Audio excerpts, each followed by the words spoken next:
Harlen Voss had been in deep space for 3 weeks when the incident happened. The diplomatic mission to the Ciraxian Confederacy had been routine, at least by interstellar standards. Harlen, a civilian cultural analyst contracted through the Earth Federation, had boarded the ESF Mistral with 2 crates of non-perishable food, enough to sustain him through the journey and back. He didn't trust replicators. Too many stories of meals coming out half-formed or with a faint taste of aluminum. So, he brought what he trusted.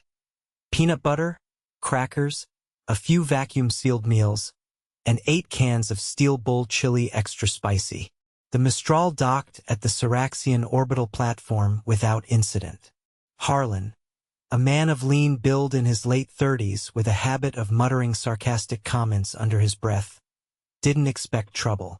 The Ciraxians were physically imposing, tall, reptilian, with skin that shimmered like oil in sunlight, but they were known to be peaceful, curious about Earth, polite to a fault, and pathologically obsessed with health and safety. Which was, in retrospect, the root of the problem. The trouble started after lunch. Harlen had cracked open a can of Steel Bull while reviewing a translated Ciraxian social code manual. He was halfway through the chili when he noticed the faint hum of the ship's environmental sensors shift. A soft chime echoed through the room. 2 Ciraxian medics burst into the chamber without knocking, their posture tense, eyes wide. "Human Harlen," said the taller of the 2, a biotechnician named Salith, "you are in direct exposure to a Class 5 contaminant. Remain still. We are initiating decontamination protocol."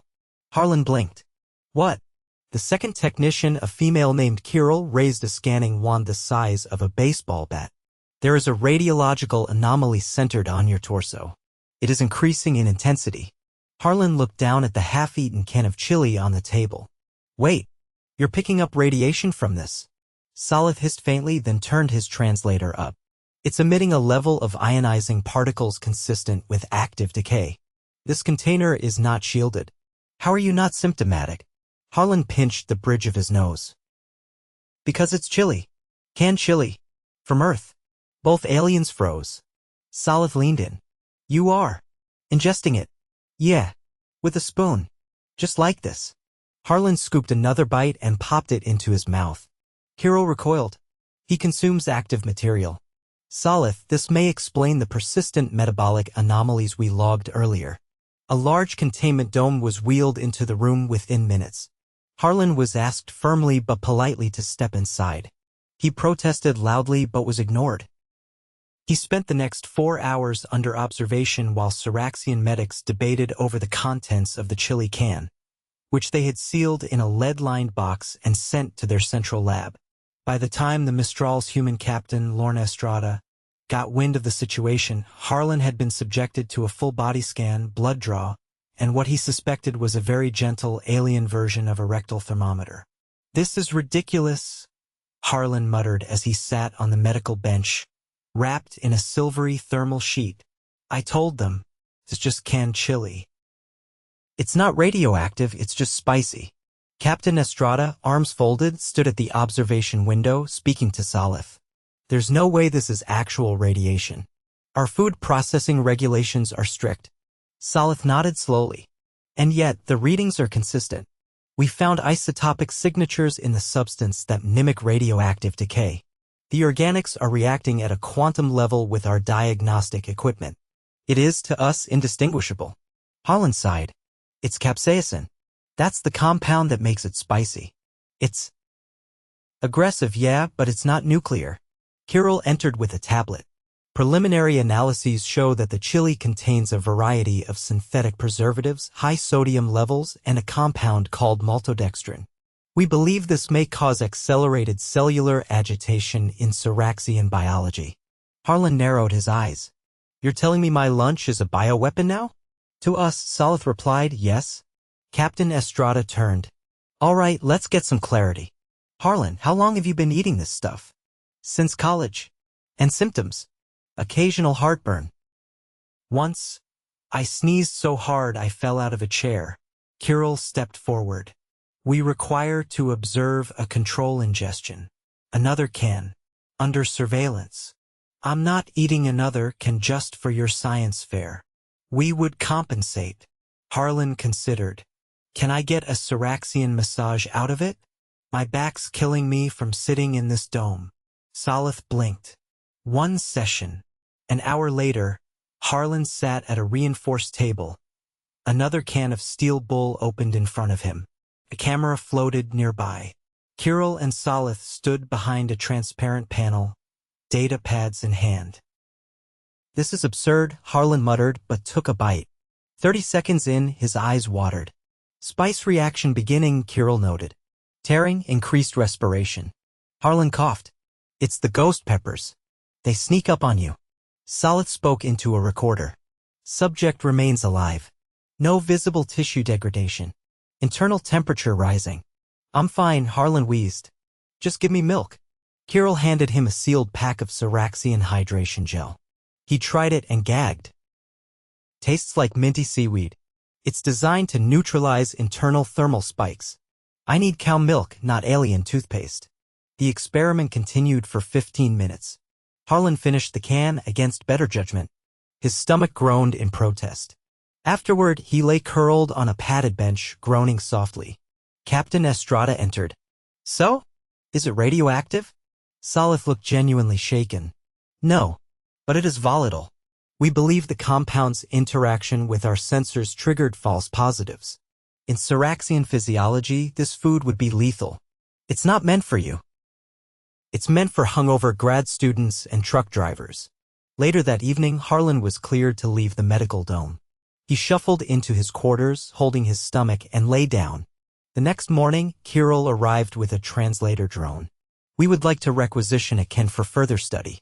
Harlen tossed her one from the crate. Just don't weaponize it. She gave him a solemn nod. 2 days later, a diplomatic incident nearly erupted when a Ciraxian junior officer dared another to try a quarter teaspoon of steel bull. The officer began convulsing within seconds, requiring emergency dialysis and a neural stabilizer. Harlen was summoned again. I didn't give it to him, he insisted. He stole it. Salith rubbed his brow. We are implementing a ban on all human-preserved food products until we can establish proper containment procedures. Captain Estrada sighed. That's going to complicate things. Perhaps, Salith said. But we now understand something vital. Humans consume materials we would classify as hazardous. Your digestive resilience is alarming. It's not resilience, Harlen said.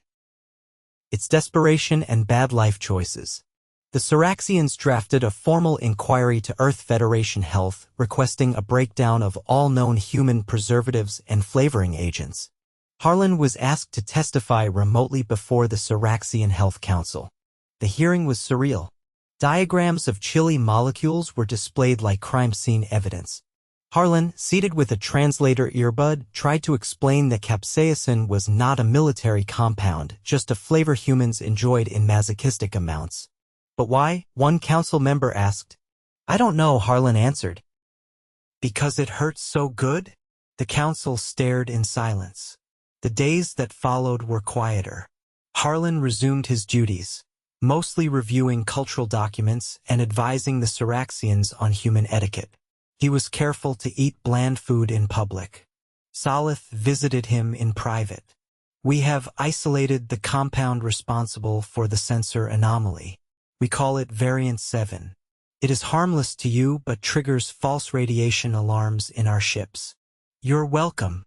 We would like to request a sample of your digestive fluids for further testing. Harlen put the spoon down. No, just a small amount. Nope. A mouth swab. No, the incident became known informally as the chili alarm. It made the rounds in diplomatic circles, and Harlen's name was attached to several interspecies case studies about dietary incompatibility.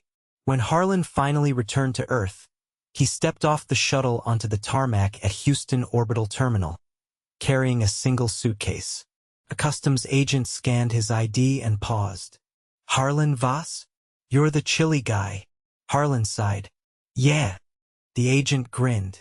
We got a memo from the Interplanetary Health Bureau. Ciraxians are lobbying to classify jalapenos as a level 2 biohazard. They're not wrong. Harlen walked through the terminal, squinting at the sun. He felt 20 pounds lighter. Maybe it was the low-gravity detox. Maybe it was because all his chili cans were confiscated. He passed a newsstand. A headline caught his eye. Galactic Council convenes over Earth spices. He laughed, shook his head, and kept walking. 3 days after landing back on Earth, Harlen Voss found himself seated on a stiff-backed chair inside a low-lit conference room at the Earth Federation Medical Oversight Bureau in Geneva. He hadn't asked to be there. He would have preferred to be home nursing his gut with chicken broth and toast, but someone had flagged his name in a report labeled Cross-Species Gastrointestinal Hazard Research, and that was apparently enough to drag him halfway across the planet. Across the table sat 3 people, Dr. Lena Morrow, a compact woman with a glacier-cold stare and a wrist tablet she thumped every few minutes. Dr. Vikram Desai, who looked like he hadn't slept in 24 hours and probably hadn't. And an alien observer Adrelvani named Porrick, whose translucent skin pulsed faintly with his respiratory rhythm. Porrick had no visible eyes, but his head turned just enough to make it clear he was watching Harlen closely. So, Morrow said, scrolling without looking up, you consumed the item labeled Steel Bull Chili Extra Spicy in a sealed Ciraxian medical unit during an active diagnostic scan? That's one way of putting it, Harlen replied. Another would be, I ate lunch. Desai slid a cup of water across the table. The Ciraxians filed a secondary report. They claim your metabolic response to the chili registered as a Class 3 bioevent on their neural telemetry system. I don't know what that means, Harlen said, but I didn't die, so I guess it wasn't a Class 4. Porrick leaned forward slightly, his translator device humming. Your internal temperature rose by 3.1 degrees. Your cardiac rhythm spiked erratically. The substance caused glandular agitation. These are not insignificant effects. It's chili, Harlen said. It's supposed to do that. You feel like you're on fire, and then you cry a little, and then you keep eating it. Morrow tapped her tablet sharply. You understand why this is a problem. The Ciraxians are now refusing to allow any human foodstuffs aboard their diplomatic vessels without a full molecular breakdown and a 2-week observation window. That's already delayed 5 scheduled missions. Harlen folded his arms. Maybe they should stop trying to scan lunch like it's weapons-grade uranium. Desai rubbed his temple. This isn't about blame. It's about understanding. We're trying to establish a baseline for what's considered edible by human standards. Right now, it looks like you're the outlier. I'm not, Harlen said. I'm extremely average. My blood pressure's borderline. I drink too much coffee. I don't exercise unless I drop something. The chili isn't some fringe survivalist product, it's sold in vending machines. Porrick's skin shifted to a pale blue. You willingly ingest food that causes pain, raises your thermal output, and induces chemical stress responses. Is this a ritual? It's lunch, Harlen repeated. It's cheap, filling, and tastes like regret. But sometimes that's what you want, especially if you've had a long week. Morrow looked up for the first time. We need to run some tests, not just blood work. You're being referred to the Interplanetary Dietary Compatibility Unit. They want a full metabolic map. Harlen groaned. Come on, I just got back. Can't I get, like, a digestion holiday? Protocol, Desai murmured. And they've already got your stool sample from the Ciraxians. Harlen blinked. They kept that. Yes, said Porrick. It is under secure refrigeration. They issued a customs declaration for it, marked it as hazardous organic artifact. Harlen stared at the table. That's going on my tombstone. The next morning, he was escorted to a facility buried beneath the Swiss Alps, where the Interplanetary Dietary Compatibility Unit, a joint operation between Earth Federation Health and 6 alien consortia, ran tests on everything from carbonated drinks to fermented fish. The building looked like a spa designed by someone who hated joy: white walls, silent halls, no windows. Harlen was issued a jumpsuit and led to a testing room by a technician who introduced herself only as Ria and wore a badge that said temporary clearance. The room had a reclined padded chair, a bank of monitors, and a table covered with small sample trays, each sealed under a transparent dome. A Ciraxian nutritionist named Irek supervised from behind a glass partition. Irek's 4 arms moved with uncanny coordination as he adjusted dials and typed notes, each finger capped with a fine manipulator tool. Ria gestured to the chair. We're going to start with a baseline ingestion panel. 1 bite per item. Swish for 10 seconds. Swallow only if comfortable. Harlen eyed the first sample. What is that? Pork rinds. He leaned back. Oh, this'll be fun. The first few samples passed without incident. Pork rinds, pickled eggs, a cube of macaroni and cheese that had been flash-dried into something resembling insulation foam. The monitors logged his vitals. Irek grunted occasionally in dismay. By the 6th item, an old-world energy bar composed mostly of compressed oats and synthetic chocolate, Harlen's stomach began to protest. Why do I feel like I'm failing a test I didn't study for? Ria handed him a sealed pouch of water. You're doing fine. We've only had one subject get hives. What happened to them? They work in logistics now. He tried not to think about it. The final item was another can of steel bull chili. Harlen frowned. I thought you wanted a variety. We do, Ria said. But this is a different batch, manufactured in a separate region. We need to see if the metabolics match. Harlen peeled back the lid. It hissed ominously. Irek pressed a button and the room's air recyclers kicked on at double speed. Do I get hazard pay if I throw up? No, Ria said, but if you pass out, we'll log it as a resilience threshold. He took a spoonful. The heat hit faster this time, less of a slow build, more of a right hook. His sinuses opened. His eyes watered. His ears rang faintly. The monitor spiked. Irek barked something in his native dialect. Ria looked mildly concerned. I need you to describe what you're feeling. Pain, Harlen gasped. And nostalgia. Any neurological effects? Memories of college. Regret. A mild desire to call my ex and apologize. Ria raised an eyebrow. That tracks with previous data. He leaned back in the chair as the heat subsided. I don't think anyone should eat 2 cans in 1 week. The Ciraxians theorized as much. He was kept under observation for 6 hours. During that time, a panel of alien researchers took turns scanning him with handheld devices, none of which looked remotely medical. One resembled a flute. Another made a noise like a dial-up modem. Every few minutes, someone muttered something about enzyme durability or thermal tolerance. By the time he was released, the sun had gone down. He sat in the facility's lobby, sipping a lukewarm electrolyte drink that tasted like slightly salted paper. A human security guard wandered over and sat beside him. You're the chili guy, right? I was hoping that nickname wouldn't follow me underground. The guard chuckled. You know they're thinking about turning your digestive profile into a training module? Human gastrointestinal extremes. There's even a model being built for simulation. Harlen stared into his cup. I just wanted lunch. You became a safety protocol.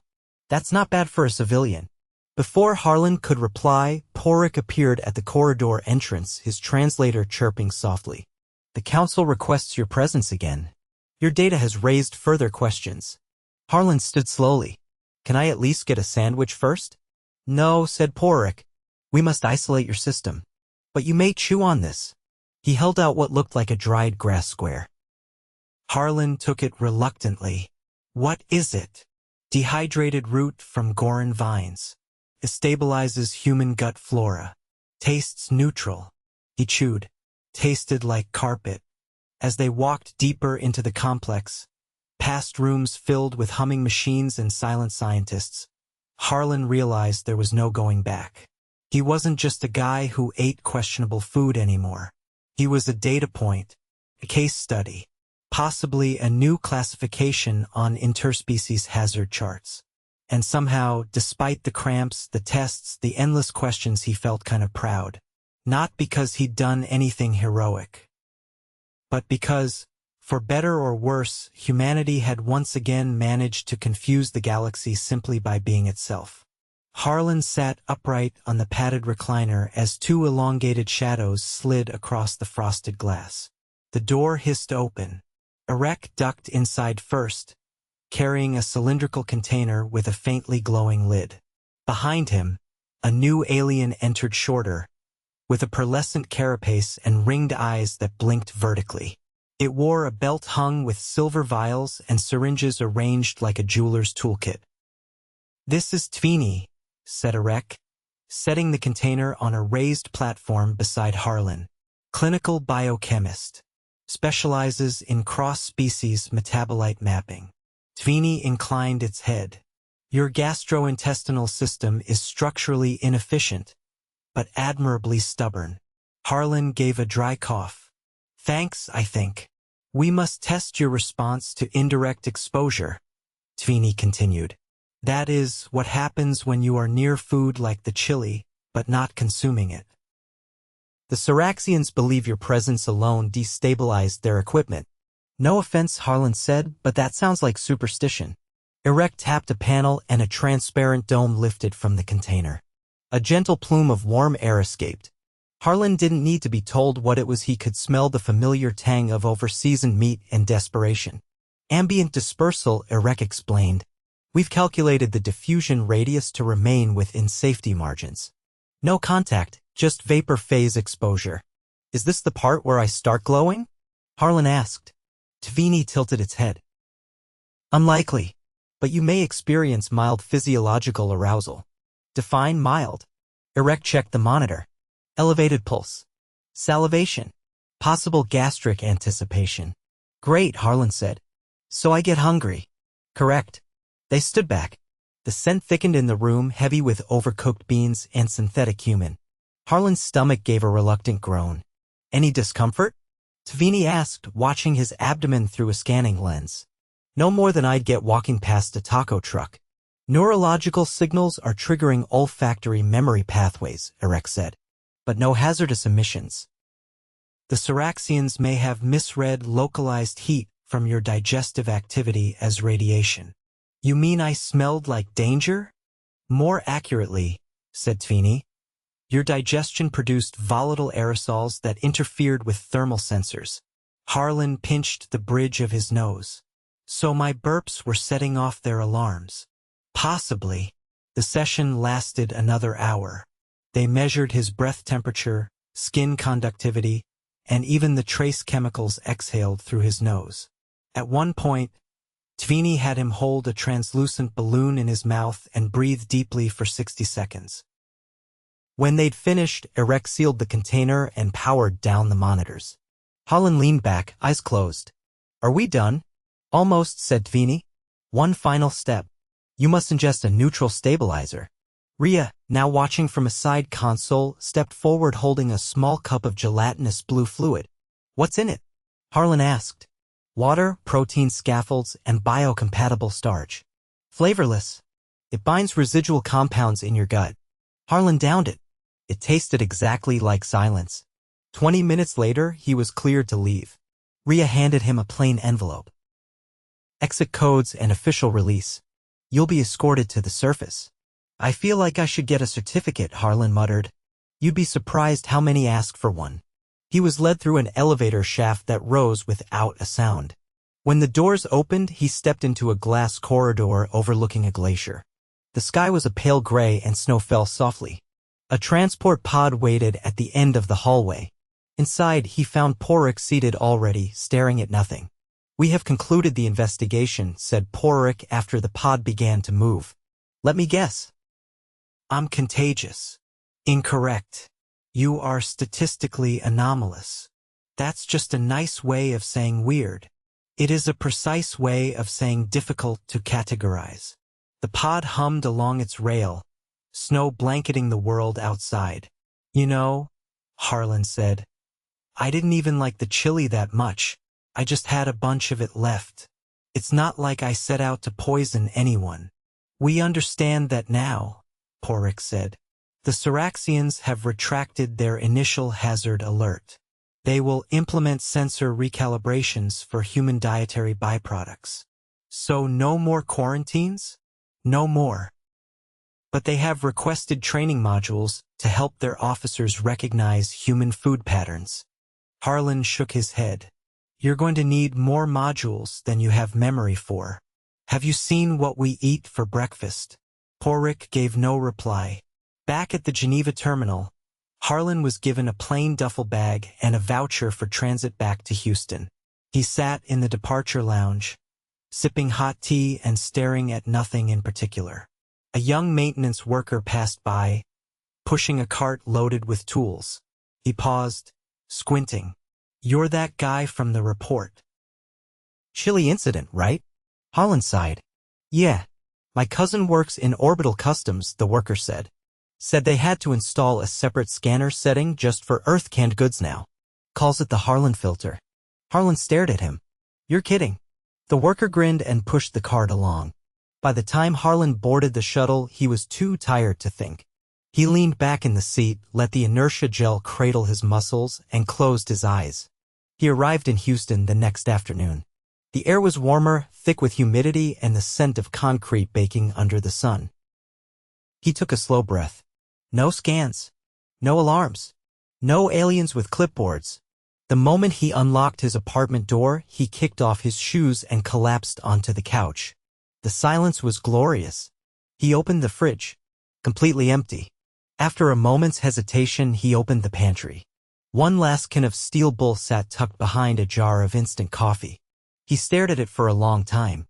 Then carefully, reverently, he placed it in a Ziploc bag, sealed it, wrote, "Not worth it," in Sharpie across the front, and dropped it into the trash.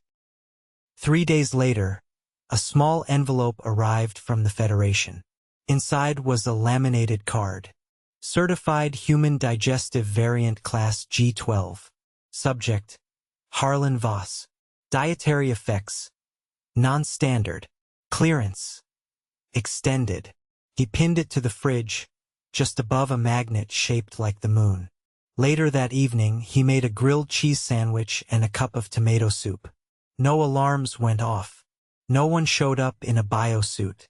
His stomach made no complaints. It was the best meal he'd had in weeks.